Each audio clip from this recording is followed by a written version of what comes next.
Good evening, folks. It's Diamond with the Oppenheimer Ranch Project and Magnetic Reversal News, bringing you a magnetic excursion update Tuesday, January 14th, around 8:30 p.m. Mountain Time 2025. At Bárðarbunga Volcano in Iceland, a strong seismic swarm, almost 1,000 quakes in a few hours, likely magma intrusion. The last time a swarm like this occurred, it was followed by an eruption. Keep calm. It's boom time. Unprecedented new extreme fire alert brings danger to SoCal for the next 2 days. We're talking red flag warnings after 12,000 homes have already been burnt to the ground. Well, cross your fingers. The next 2 days may be hectic. Today we had two new pop-up fires, the Auto Fire and the Scout Fire. Both small fires. The Auto Fire now at 61 acres burned, 47% containment.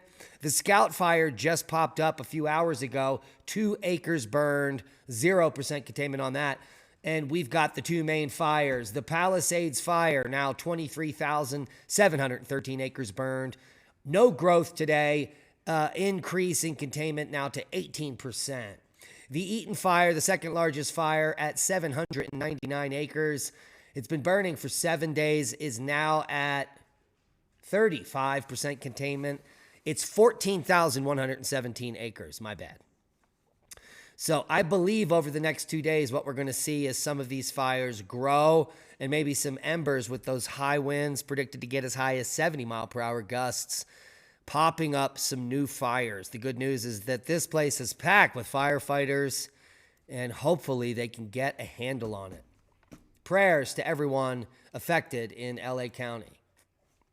And here's the full forecast. Critical to extremely critical fire weather continues for coastal Southern California and an Arctic blast to chill the east. Frost and freeze warnings up for southern Georgia and northern Florida. Critical to extremely critical fire weather conditions will continue for Southern California through Wednesday due to moderate to locally strong Santa Ana winds. Red flag warnings are in effect. A fresh Arctic blast will impact the eastern half of the U.S. through the middle of this week before milder temperatures briefly return by week's end. Heavy lake effect snow is expected in the Great Lakes, and developing about 10 days out is another southern snowstorm. Here on the GFS model, you can see that southern storm being modeled there, covering Texas with what would be record-breaking snow, but this model has been changing position time and time again, so we'll have to wait a few days to see what happens. But let's walk this through. Here is your Wednesday into your Thursday. You can see mild snow in the Northeast and the Great Lakes region. Through the weekend, here's Friday and into Saturday, we could see some light snow coming down into the intermontane west. Here is the weekend, Saturday into Sunday. More snow for the east, Monday into Tuesday, and now we're getting pretty far out here and with that southern storm developing sometime next week. Seismic update. We just had a big rumbler in Craig, Alaska, 4.3 there. Quite interesting. Hawaii is shucking and jiving, and there is a 5.2 in Iceland at Bárðarbunga.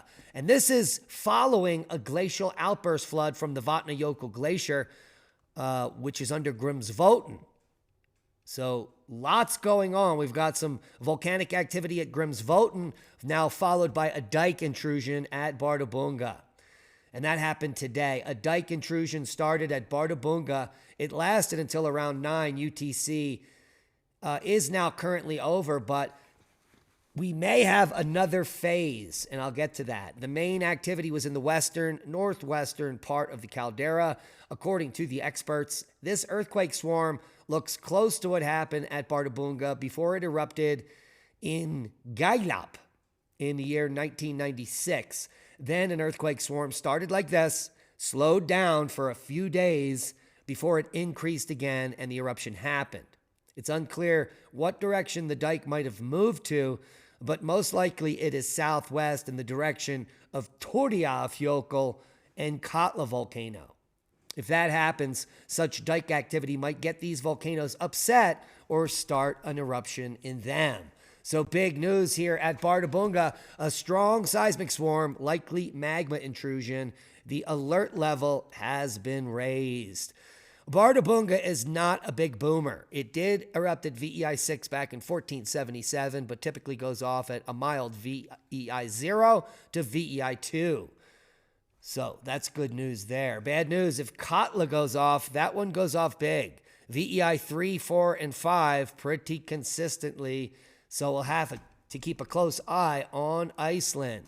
There you can see the seismic swarm at Bárðarbunga on the Vatnajökull, and it has quieted down, but we need to wait for a few days and be vigilant, because I read to you what happened back in 1996 after a Dyke emplacement like this and a seismic swarm similar. A few days later, there was an eruption.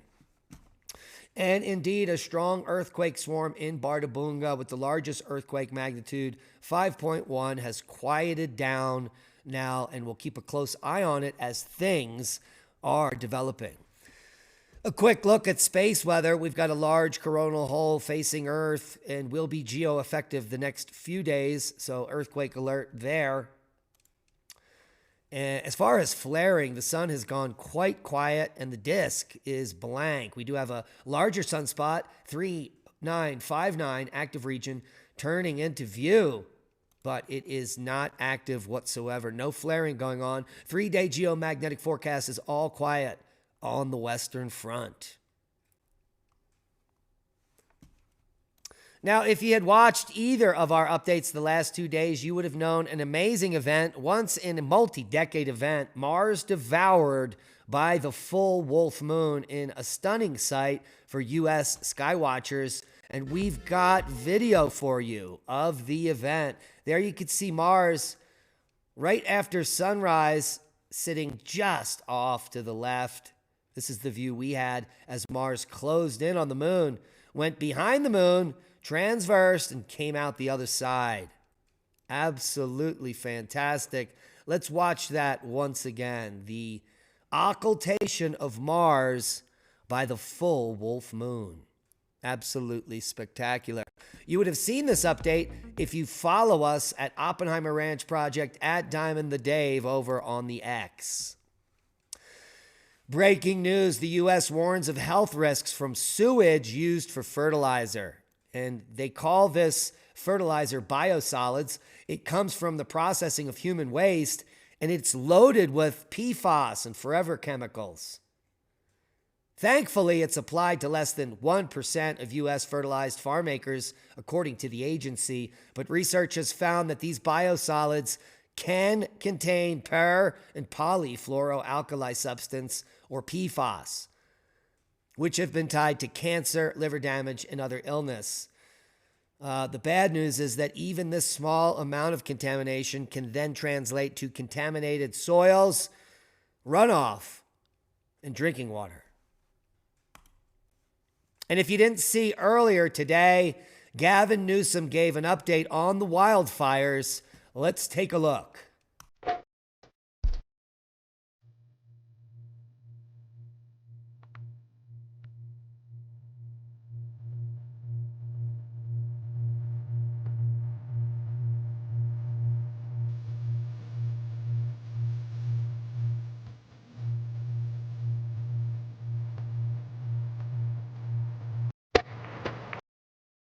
Well, that makes it clear now, doesn't it? And that's a boom to knowledge. Hit the thumbs up. It helps with the algorithm. Subscribe to the channel if you haven't. Half of our viewers are unsubscribed. And if you just click the subscribe button and hit the bell, you get notifications for all of our updates. And it helps the channel grow. We love each and every one of you. Be safe. And that is a boom. A Bárðarbunga boom.